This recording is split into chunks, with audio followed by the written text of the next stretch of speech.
NBC5 News at 5 starts now. In a ruling with a massive local and national impact, the Supreme Court says cities can ticket homeless people for sleeping outside. Thanks for choosing NBC5 News at 5. I'm Craig Smolden. The High Court handing down that ruling today, siding with the city of Grants Pass and its anti-camping ordinances. That's our top story tonight at 5. The case has been closely watched by municipalities across the nation, overwhelmed with a growing homeless population. Justice Neil Gorsuch wrote the opinion for the 6-3 conservative majority.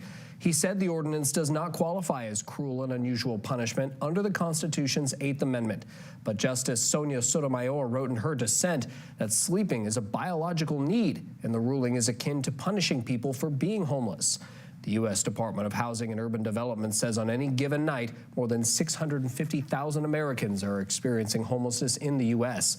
That is a 12% increase from 2022 to 2023. The city of Grants Pass released a statement today saying it was grateful for the High Court's decision and that city leadership will meet with legal counsel to discuss its options moving forward. It went on to say, quote, "Well, it is too soon to know specifically what steps we may take. We are committed to assisting residents struggling to find stable housing, and we will continue working to make Grants Pass a safe and welcoming community for all," end quote. Grants Pass Mayor Sarah Bristol told the Associated Press that GP will not immediately start enforcing local ordinances and fining people for sleeping outside. She says she was relieved the city will be able to reclaim its parks and said, quote, "Homelessness is a complex issue, and our community has been trying to find solutions," end quote.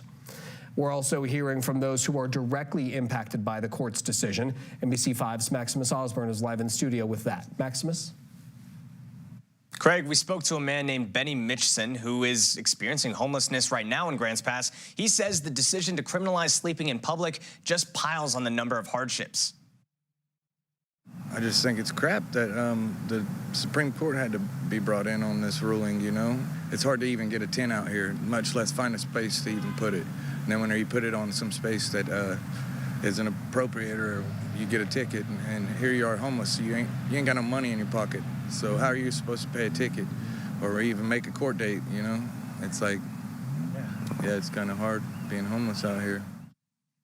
Mitchell says he would either want to see a designated space with slots for people to camp in or a bigger shelter provided by the city that can help connect people with resources.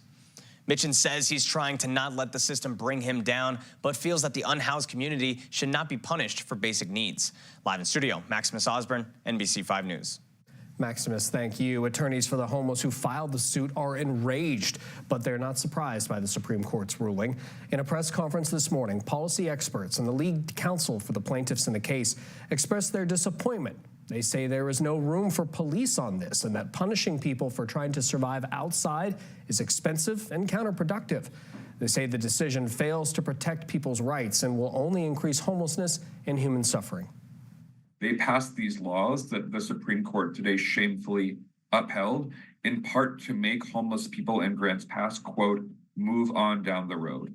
That will not solve homelessness. That regardless of what the Supreme Court says, telling people that you're going to police your way out of this crisis is a phony fix. It gives elected officials something to tell impatient voters, but I don't think anybody really believes it'll work.